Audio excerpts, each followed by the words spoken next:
Hi, students. My name is Callan Bentley, and I am the instructor for the Geology of Glacier National Park field course. One of the highlights of my year is coming out to Montana each summer and taking a group of MSSE students up to Glacier National Park and a few other areas that are not in the park but are relevant to the history of the region, the geologic history, the deep time history, and introducing them how to spot really interesting clues in the landscape and in the rocks that tell us the story of that place through time. So, John Graves asked me to make a little video here and kind of share with you how I think about some of the NGSS cross cutting concepts and how they apply in my course. So, I jotted down a few notes here, so pardon my reading glasses here. But regarding the stability and change set of cross-cutting concepts, um, change is what it's all about with geology.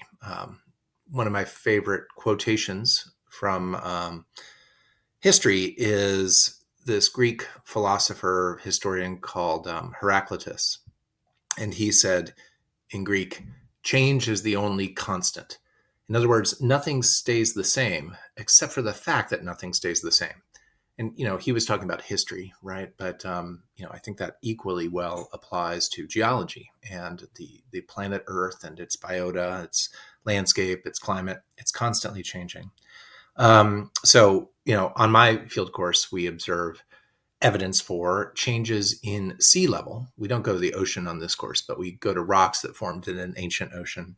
And we see evidence of changes in sea level, changes in the energy of the water that was depositing the sediment, changes in the directionality of that water. In other words, whether it had a current, the presence or absence of mountain building. All right. So when two tectonic plates collide, they raise up terrific ranges of mountains. And, we see evidence of rocks that formed under mountain building conditions and rocks that formed under the conditions where there were no mountains anywhere nearby, no land masses even. And the resulting sedimentary rocks basically lack any kind of a signal, a clastic signal from nearby land eroding. In other words, they contain no mud, they contain no sand, they contain no pebbles. We also see evidence of change in the biota of the planet. The oldest rocks that we look at contain very, very primitive life forms, structures that we call stromatolites that are microbial mats, so basically layers of slime. And actually, in some of the layers in Glacier National Park, we may see evidence of the very oldest eukaryotic fossils. So eukaryotes are those organisms that have big, complicated cells as opposed to small, simple cells with prokaryotes. And then as we move up through the stratigraphic section, we can see fossils of things like corals and brachiopods, stromatoporoids, which are a kind of layered sponge. We see some really cool fossils of things like belemnites, which are squid-like organisms, and oysters, which pretty much look like oysters today. We've even found some ammonites, which are also squid-like, but with a big spiral-shaped external shell. We find fossils of plants, too. So we see evidence of the change in the Earth's biota as we move up through the stratigraphic section. The last thing that I'll mention is changes in climate. We go to Glacier National Park, which is, a place that was named for the fact that it had a very large concentration of glaciers when the park was founded. But the glaciers that remain in the park are few and diminished as a result of the climate warming. And so we think about that change, sort of geological climate change and, modern anthropogenic driven climate change. Okay, so that's what I have to say about stability and change. As far as energy and matter goes, plate tectonics is driven by energy. It's driven by the release of heat from Earth's interior. That heat comes from numerous sources.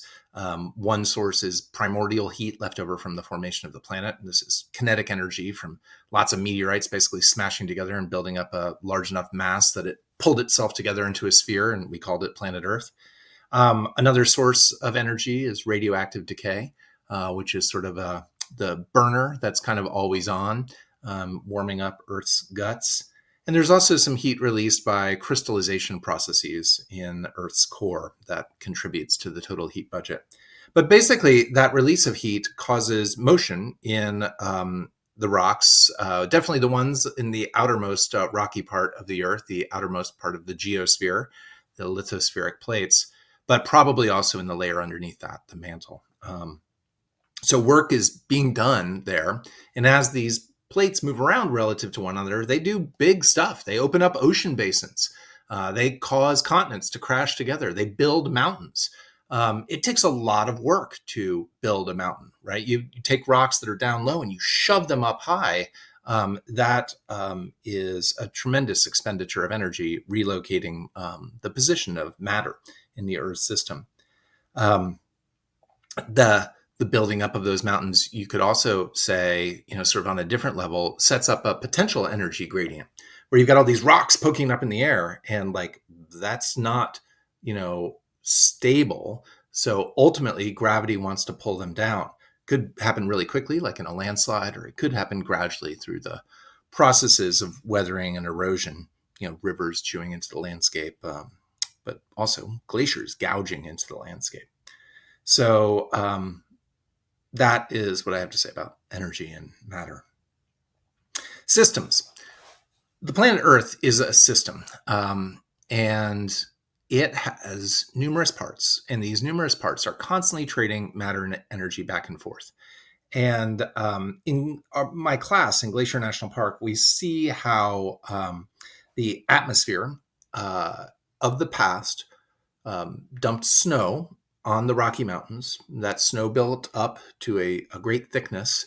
And then that thickness of snow, which is essentially solid crystalline particles falling out of the atmosphere, that snow builds up into this mass that packs itself together under its own weight and creates a rock. And we call that rock glacial ice.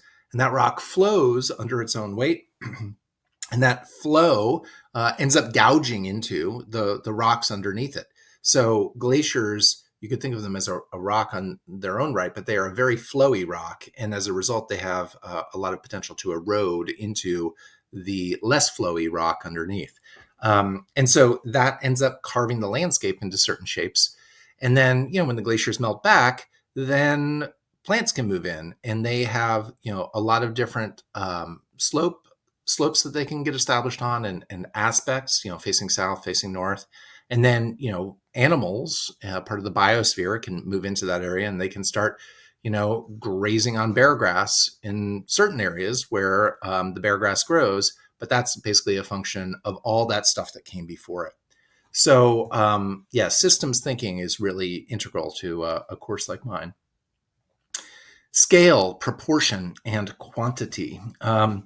So deformation is one of the big things we emphasize in my class. I'm a structural geologist, and structural geologists are those who are trained in the deformation of rocks. So you put rocks under stress, could be tensional stress, could be shearing stress, or it could be compressional stress where you're squeezing them.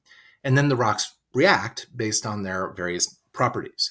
One of the neat things that we observe is that deformation in an area of mountain building is scale independent. So basically, small scale structures reflect large scale tectonic processes. And so that's kind of neat because you don't have to zoom out to like the 30,000 foot view in order to see a mountain belt. You can often see it in a single hand sample of rock, just in miniature. And so that's something we explore. We call that Pompelli's rule, the scale independence of deformation.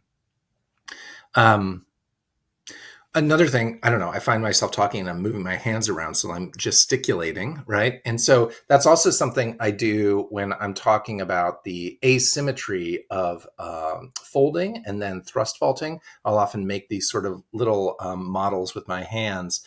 So like a small scale version of what I think we're seeing in the landscape, and then kind of show the motion. We don't get to see the motion in the class because the mountain building all ceased, millions of years ago. But we want to think about how it came to be. And so we kind of mimic that on a smaller scale with tools, models like, our forearms. Cause and effect is the second to last one I'll talk about. So at a place called Sun River Canyon, this is where we go our very first night on the trip, and it's not in Glacier National Park, but a little bit south there near Augusta. We see these mountains made of Mississippian limestone, and the Mississippian limestone's been shoved up on top of Cretaceous-aged shale and sandstone. And, if you've never taken a geology course, that just sounds probably like gobbledygook to you. But that's a big deal to a guy like me because the Mississippian limestones are older and the Cretaceous shales and sandstones are much younger. So it's a difference of like 300 million years versus 100 million years. And to kind of get that situation, you need to think about cause and effect. The thrusting, the shoving of those rocks is something that was accomplished by an episode of mountain building that happened in Montana's past, the severe orogeny. But that mountain building episode is shoving old rocks up on top of young rocks that formed because of that mountain building episode. So if you stop and think about it for a second, it starts to boggle the mind how that's possible. But the idea here is that you're shoving these rocks up high on the crust, and they build this big, heavy mountain range, and that causes the crust to sink. And that creates a low spot parallel to the mountain range where seawater intruded, where it's seawater flooded, and we call it the Western Interior Seaway. And it's in that Western Interior Seaway that shales and sandstones were deposited as mud and sand. And then that mountain belt basically chewed its way eastward from its original position in the west and kind of gobbled up this basin that it had created in a younger version of itself, and then incorporated that into the older version of itself. So that's kind of a neat story to be able to tell about sort of the basin was caused by the mountain building, but then the basin's sediments turned into sedimentary rocks, and those were caught up in that same episode of mountain building later on. So the cool thing about Glacier National Park and Sun River Canyon is you see the very last episode of motion on those thrust faults during the severe orogeny, basically their easternmost extent. It's the Rocky Mountain front, and everything to the east is the Great Plains. Okay, last one is patterns. And patterns are what it's all about for me. I love pattern recognition. We as humans see patterns all over the place. We look at like an electrical outlet and we see like a face. We look up in the clouds and we see a bunny rabbit or a castle or whatever. Those are patterns, but those are not patterns that have meaning that is interesting to a historical geologist like me. What I do emphasize are three other categories of patterns in my class. Primary sedimentary structures. These are patterns that form in sediment at the time it's deposited. So for instance, we see these structures called ooids, little chemical grains that form in places like the Bahamas today. We see mud cracks where ancient mud dried out and desiccated and shrank and then got buried, and that mud crack is preserved. We see ripples and crossbeds and the stromatolites I mentioned earlier. All of those are patterns where once you learn to recognize them in the field, they end up being really neat little clues about what things were like at different points in the past. A second category of patterns comes with those deformational structures, things like folds and faults. And we look at a lot of folds and a lot of faults in this class, and we think about how those rocks were crumpled up during mountain building. And it can tell us important information about how extensive the deformation was. In other words, how much the rocks got squeezed. But also it can tell us information about in what direction the rocks moved. So we can get kinematic information, information about past motions, in other words. Last category of patterns that we look for are landforms. All right, landforms are basically the shape of the land.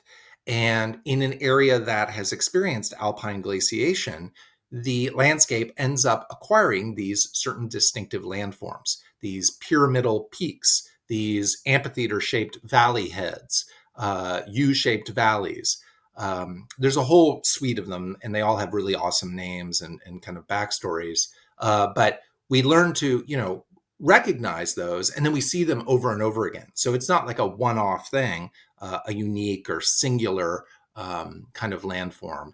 These are landforms that are not only found all over the place in Glacier National Park, but all over the world in areas that have experienced alpine glaciation. So in that sense, the class is a gateway to sort of a uniformitarian view of the world.